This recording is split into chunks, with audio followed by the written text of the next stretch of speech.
South Africa opener Matthew Breetzke one day అరంగేట్రంలోనే సెంచరీతో మెరిశాడు. పాకిస్థాన్ ట్రై సిరీస్లో భాగంగా న్యూజిలాండ్తో నిన్న జరిగిన మ్యాచ్లో బ్రిడ్జి ఈ ఫీట్ను సాధించాడు.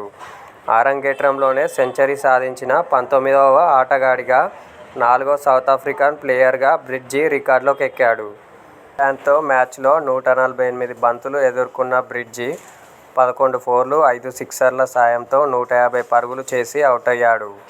ఈ ప్రదర్శనతో బ్రిడ్జి ప్రపంచ రికార్డు నెలకొల్పాడు.